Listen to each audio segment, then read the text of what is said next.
like choosing who you're surrounded by, like you were saying before, or setting the people, the place, the props that you're going to have to really make that time when you're in an altered state its best is super critical. So figure those things out. And then once you have your intention, you know why you're coming at this, once you choose your medicine, once you know how you're going to be supported in that experience, then I would say the next thing is like, how are you going to support yourself following up, right? What's your aftercare schedule? And that's where integration comes in, right? And I would say if you're doing it for the first time, keep it simple.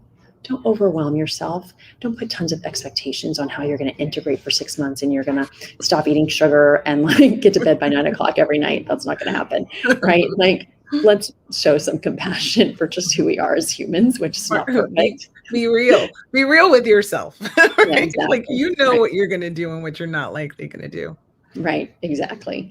But I think getting a roadmap, and again, it's set the reason I set it up is it's educational tools, integration tools that were all created by a licensed therapist and naturopathic doctor. I'm a podcast host. I'm a brand creator. I am not a medical expert. So I sought out people who had experience working with these medicines and also have licensed medical and mental health. They're licensed medical and mental health providers, practitioners. That's amazing. So we just go to your website and we get all of these amazing resources that can help us learn about, I playfully called this episode, Let's Do Shrooms. We're not going to sit here and do them. It would be really fun.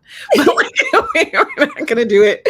But that's the next episode. Right. That's the next one, you guys. We're going to be, I have some in the other room. I actually have a really amazing source, and she has, and she presses them in chocolate and superfood. So a lot of people will say the taste of mushrooms is terrible. So that's one thing you should actually know, that it is true. Okay. And so, right. And so the way she does it is amazing. And then you can microdose it because it's just, she tells you basically how much the heart is, and then you can take a little nibble and like go from there. But I'm all about that. If you're just starting something new, take a little nibble or take a tiny bit, assess it for like 20 minutes before you decide to add more, and then incrementally increase until you're feeling something, you're feeling, you know, you're starting to be okay, assess what you're feeling, and then decide if you want to take a little more and know your limits, right? For your experience. So you'll see that on the next episode. And having a great conversation on shrooms. I'm just kidding. I'm not going to do shrooms on any episode. Maybe. Well, actually, give it time. Like, you never know. You invite me. Right? I will. You know, I will too, because I know it'll be amazing. So, but if you want to know more about this, you can go to Get Set, and you can start learning, because that is the first thing, is learn. And I love when you were talking about a lot of women in our age group, and even younger, are dealing with perimenopause, premenopause, perimenopause, and menopause.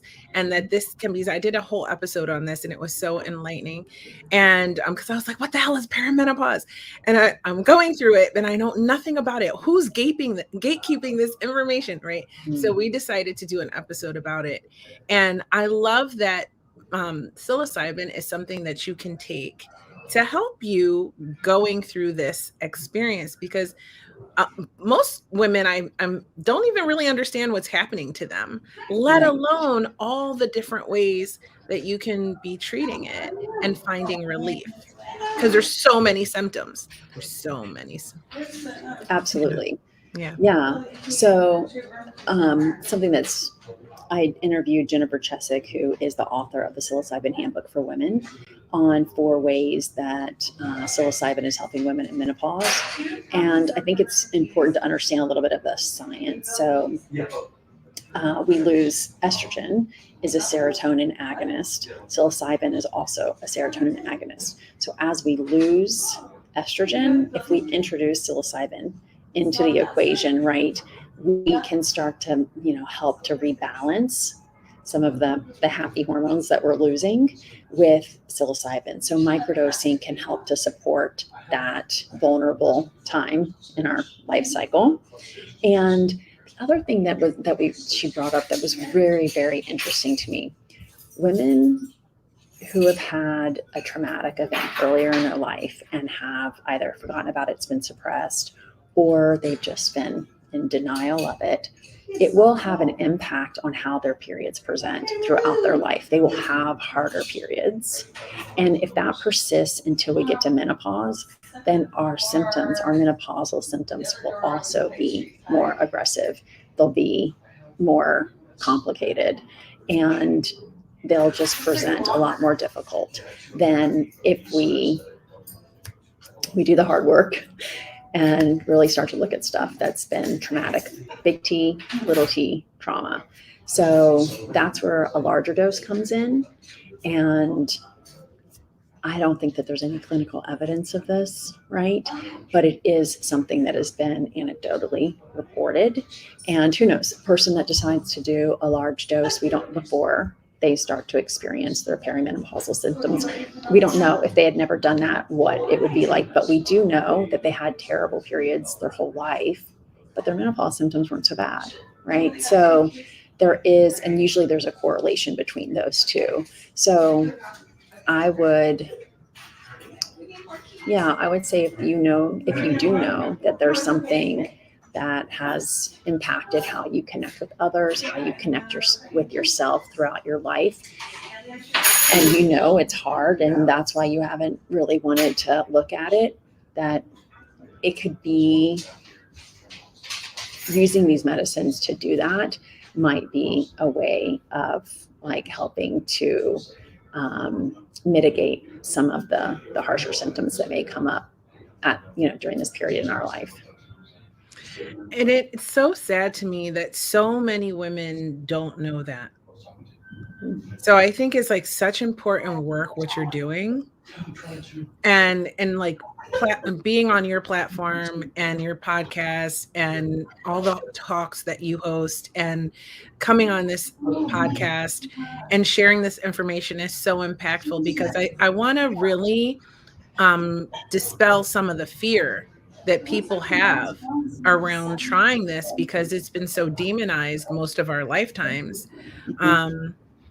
But if you are open-minded and willing to do the research at Get Set Set, then you can learn so much stuff.